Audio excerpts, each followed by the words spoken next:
Logan Paul just made a response video to George Janko's podcast in the form of a 4-minute video. Oh my god, what a known! Logan Paul is actually good and is absolved of any and all of the crimes he's committed now and in the past. You know when you're having an argument with someone? No.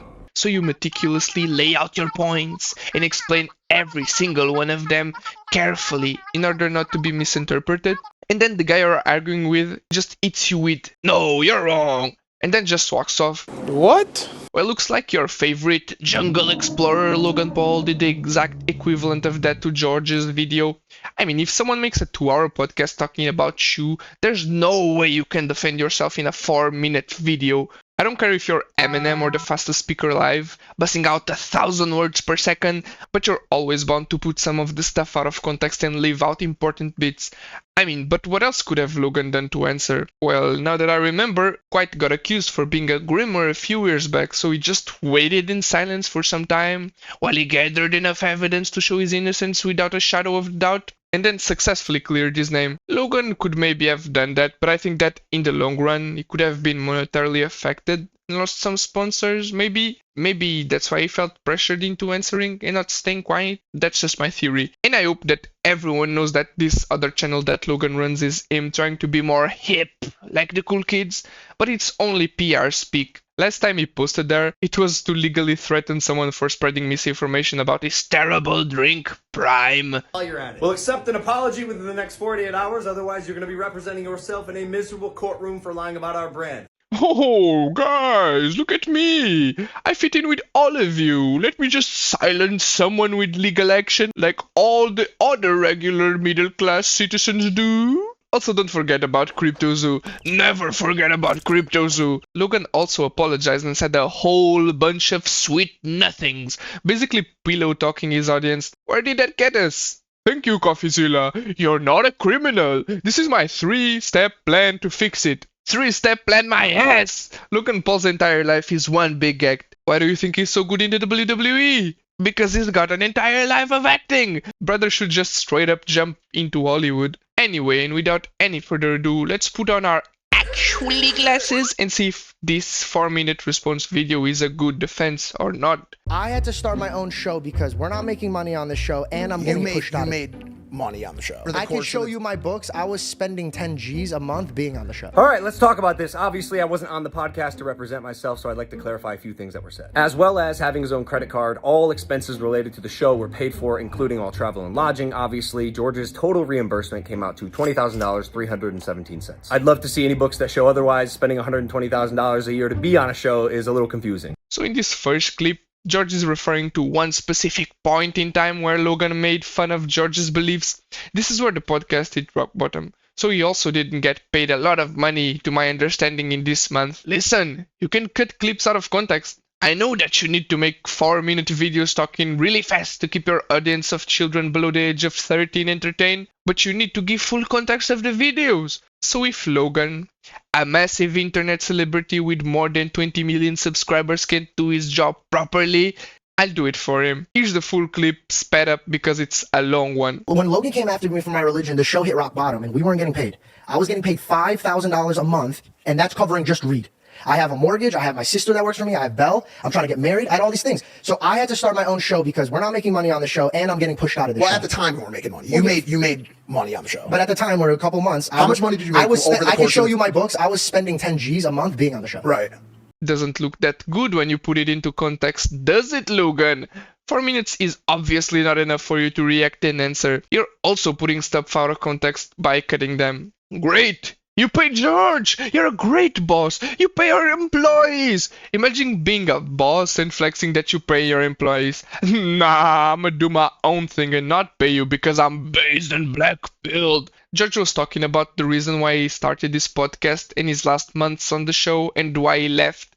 Sometime later he says that he quit, but he also says that he left in the same podcast, so it's a little weird by him. Either you quit or you were fired. Make up your mind! Either way, the clip was about why he left and the money he was losing through his daily life and not about how much he was losing to travel to the impulsive set alone as Logan made it out to be. And it was only at a time where the podcast wasn't doing very well. which was also why George left at that time. Even Mike backs him up. Well, at the time, we weren't making money. So even Logan Paul's right testicle backs George Janko. When George left, the podcast was going down in flames, and at least George wasn't making any money. George also never denied that he made money on the podcast. Very much on the contrary, he continuously said that he was grateful for the job. This is a guy who's sending us screenshots of $11 million a week that he's making. This statement is so crazy that it's almost laughable. That would mean I'm making $572 million a year. I'm nowhere near that. What happened was Prime had a very successful month. I think we did like 60 to 70 million, and I sent it to our group chat because I was proud of the business. I was stoked to show the boys, and I think George maybe misinterpreted that as like my personal income. Logan,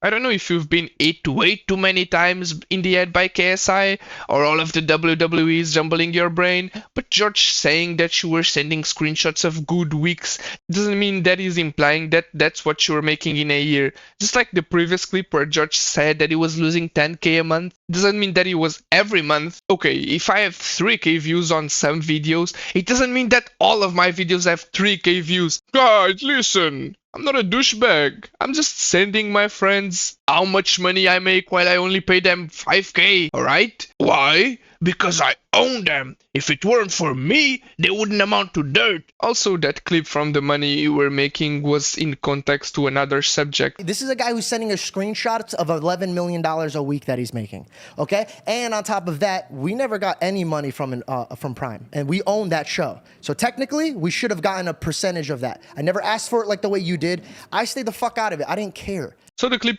is a part of a far bigger conversation that Logan conveniently left out, which was the fact that neither George nor Mike got paid percentages for representing Prime. You all were part of the Impulsive podcast promoting Prime, and the money that you all made went straight to Logan's greedy pocket, and neither of the co-hosts got a percentage from also representing the brand. The show hit rock bottom, and we weren't getting paid. I was getting paid $5,000 a month. But you did make a sizable amount of money on the show. And by the way, always grateful. I was always grateful. Something like for it. Yeah, I don't like to talk about money. I know he doesn't want to talk money. I know he bleeped it out, but George made $317,000 in the 15 months that he got paid for on Impulsive. The work requirements consisted of about 3 days a month, 3 hours each day, traveling the world, networking, and meeting some of the coolest people ever. It comes out to about $2,300 per hour, and he also had 10% equity of the entire show. Hey, I wouldn't mind working for Logan. Bro, I know that we have our differences, and I made a few videos making fun of you here and there, but he was all joking. I'm a little goofball, you know? Listen, why don't you invite me to be your co-host? Pay me to travel around the world and be assaulted by your guests on Impulsive, and in return, I'll delete my videos on you. Sounds fair? Guys, Logan is such a great friend. He paid George Janko to work for him. Come on. In all seriousness, Logan really had to go and expose how much he paid him. Logan was George's boss. Was he expecting George to work for free like a little slave in the 1800s? Congratulations, Logan. You pay your employees. I don't know what was Logan trying to achieve here in saying that he paid his workers. A gold medal maybe?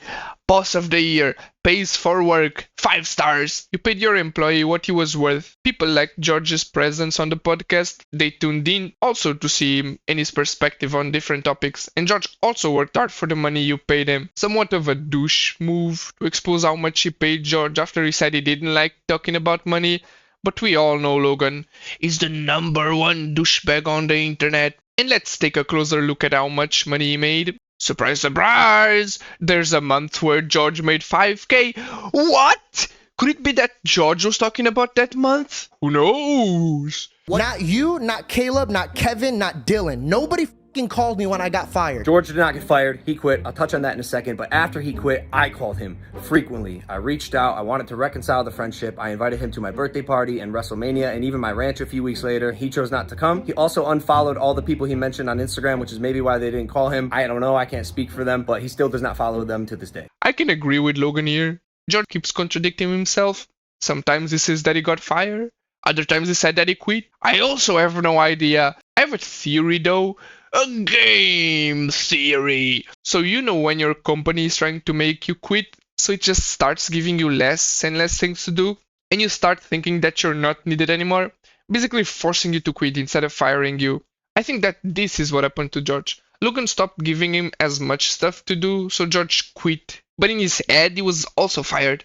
But I have no idea, it's just my theory. Either way, it's no excuse for George's contradictions regarding his quitting. Also, Logan cut the clip short. Here's the full clip. Not you, not Caleb, not Kevin, not Dylan. Nobody fucking called me when I got fired. Not one person called me.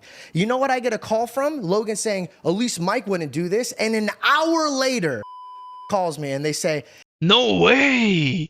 Logan called George, alright, to gaslight him! Logan keeps cutting parts to make himself look good while failing to realize that he's under so much scrutiny that everything that he says is carefully dissected. So I don't know what his point is in making these 4-minute videos, cutting clips out of context. People will find the full clips and use it as ammunition. Sorry, your 4-minute video just won't cut it. I bet that it'll only relieve his audience of prime drinking 12-year-olds that don't do any research and take their favorite creator's word at face value. Oh, Logan defended himself. Therefore, he must be right. Let's all buy Prime in CryptoZoo to support him. Logan is basically defending himself from clips he cut out to make himself look good, while those same clips have a completely different context in their entirety. and then on my birthday, you guys shot 3 episodes so I couldn't show up. The 2 episodes he's talking about, not 3, were shot 4 days after George's birthday. His birthday's on January 3rd. We shot those episodes on January 7th. We were already in Vegas signing the UFC to Prime, and as we do, want to capitalize on the location and our use of time and energy and the guests in that city. George didn't come to work because he wanted to spend time with his family for his belated birthday, which I totally understand and we even praised. Now in this clip, Logan might actually be right. Shocker! I would say though that it would still make a tight schedule for George. Maybe he was planning a birthday for more than one day, and like he said, his holiday had been booked for months. So it's still a little scummy to record your podcast while your friend's away celebrating his birthday. I'd also like to add that Logan's right testicle, Mike Malek, didn't refute his point, so he might also be a little confused here. Still, I don't take away the point from Logan. George was acting a little sussy in the timeline of events. One of the things that I love about George, he prioritizes his family and friends over anything. I got my show going, and then not only was I controlled and pushed around on Impulsive, but then Logan's making calls and directing my show. He told me that I couldn't take Celsius. So this is the big one. Making calls, trying to make it seem like I wanted to control his show is absolutely ridiculous. As you can see right here, I was like, hey, we got to get you Prime because I saw him drinking our competitor, and he told me to call him. He was filming my reaction to tell me he took a deal with a competitor. I told him, please don't film. Like, I'd like to talk about this. I hope you're joking, by the way. The truth is, I thought it was a bad look that my best friend and co-host took a brand deal with our competitor without consulting me, asking me, giving us even a chance to match it before he signed the deal, because the audience that he's building, at least at the time, on his own podcast was being funneled directly from the podcast that I was building with him. I said, hey, dude, I understand you need to make money. The entire text is right here that I sent him after our conversation, because I did understand his position if he needed to make money, but I thought it was also a little odd because he did make $317,000 in 15 months. Regardless, I did tell him I can't have him on Impulsive if he's going to take the deal with the competitor, but if after he makes the money he wants to come back to the podcast, he's more than welcome. If you've seen my last video, these are all topics that were covered on the podcast, and Mike Malek said almost the same thing, word for word, that Logan is saying right now. The only difference being that this thing, which Logan also conveniently left out. And I tell him, I go, Logan, I get it, bro. And I fully told him, I go, listen, man, like, I will take half the deal that Celsius gives me. Half. If you want to put it on the table for my show, a quarter, work with me. He says, I won't pay you a dime. You're here because of me. And then I said, well, what do you want me to do for my bills, bro? I got no money. And he says, go have your rich dad pay for it. Listen, that's fighting words, bro. Look at me. No, that's fighting words, bro. You don't bring up somebody's father. Would you say bro. that the way that you handled it from a word standpoint was mature, acceptable? What did I say? That I beat the fucking brakes off of him? Correct. If he was in front of me, I would have swung at him. It looks like Logan is also being a little sneaky, a little sussy, if you will. Why did he left this part out? Looks like George tried to negotiate with you, but you didn't accept it. Also, why didn't you respond to this? Hey, listen, Logan, why are you leaving important accusations out? Could it be that they are true and your PR team can find a good enough excuse so you just swipe it under the rug, hoping that no one notices? Sussy wussy. Hey, man, where you're at, there's no room for you to grow. They won't let you grow. They will not let you grow. I thought saying that to Mike was a little crazy. He's grown a lot. He has 2.7 million subscribers since we met. He's a multimillionaire, a best-selling author. I tried as much as I could to help him get into those positions, and it's not entirely because of me. Mike Mike is a phenom in his own right, and he capitalized on the platform that I gave him, which is awesome. Just like George is doing now. But if that's not growth, like what is? In fact, I think people forget, like, I praised George for starting a podcast like a lot. Georgie started his own podcast. I think it's a great idea. I always love when my co-hosts venture out and do their own things. Congratulations. It's awesome, guys. Check out his podcast. George's podcast is about personal growth, Christianity, inner development. I know that the church loves money and gold, but the growth that George is talking about isn't about money and subscribers. It's about inner development. Logan is such a money-hungry dude that everything to him is about money. My man, you're a multi-millionaire, and that doesn't stop you from being an absolute douchebag that everyone besides prime drinking children hate you for being an all-around bad person. But this isn't to say, by the way, that I didn't fuck up along the way. I did. I should not have mocked his beliefs. I apologize for that. I should have stuck up for him with Bobby Lee, and I definitely should have had his back more like a friend. There's a lot of things I would have done differently, but here we are. It saddens me that our story has unfolded this way. I wish him nothing but health, wealth, happiness, all the success that he wants, and I hope that one day we can sit down and have a relationship and a conversation. Brother, you let your friend be mocked, have some other man's balls on his face, and he did nothing! It's also really amazing that Logan decided to put the most important part to the end. What started this whole debacle was this incident. The Bobby Lee balls on George's face incident was the catalyst for this entire turn of events, and Logan left it until the end, almost as if he was expecting his low attention span audience to click away halfway through and not reach this part. Logan is a bad friend and a massive douchebag. Bro straight up recorded a body in a Japanese forest for content and views, and then pulled off a crying face sitting on the couch classic. I've made a severe and continuous lapse in my judgment and don't expect to be forgiven. I'm simply here to apologize. George, it's just a meme. You need to understand that Bobby Lee is important. This will open up new doors for new opportunities. If Bobby Lee starts undressing and trying to have sex with you, you let him. It gives us new connections with more influential people who will also take advantage of you, and you'll keep letting it happen. Otherwise, Logan also barely grazed this part of the entire Bobby Lee situation, which was the most important part of the entire podcast. Straight up cut across it. Barely even scratched it. Take a look. Bobby Lee situation. No, I never had a problem with Bobby Lee. No, he knows I that. had a problem with the way that Logan and you were kind of gassing him to keep doing. He started the episode putting his balls in my face. I let that one go. Then every 2 seconds, he kept grabbing my dick. I don't think... How would you feel if a man that has his back completely towards you, that only turns around to grab your dick, Right. talk shit to your face, and you can't smack or beat the living brakes off of this guy? Because Logan makes me apologize to this man, or I don't have a job on Impulsive anymore. Probably. What about just the Bobby Lee thing, bro? What did you want me to do about the Bobby Lee I don't know, maybe not tell me to shut up after I get sexually harassed. I didn't tell you to shut up. I never said that. I looked at Logan, I go, Logan, this is gonna make me look really bad. No. And he says, I don't give a fuck what you look like. Bro, come on, dog. You were standing right next to me when he said that. Dog, nobody felt safe in that. You don't even feel safe in that. Logan went through Bobby Lee's situation faster than a horny virgin goes through foreplay during his first time having sex. Touched it like an 8-year-old touches a shower. Barely even grazed it. Yeah, guys, sorry for the Bobby Lee situation. Not very important detail, though. Don't look much into it. It's not even that important. Logan spent more time going through how much money he paid his employees than the most important part, which was the way he was treating George, and what led him to leave this podcast. I think that Logan Paul fails to realize that maybe if he wasn't such a money-hungry individual and bad friend, maybe none of this would have happened. And it still amazes me why he waited until the end of the video to mention this. Everything in Logan's video was according to the timeline of events. Everything except this first thing. The first piece of the puzzle, the starting line, the catalyst. Conveniently, that little bit of detail was left out until the end, where it should have been addressed in the beginning, since it was what led to this entire situation.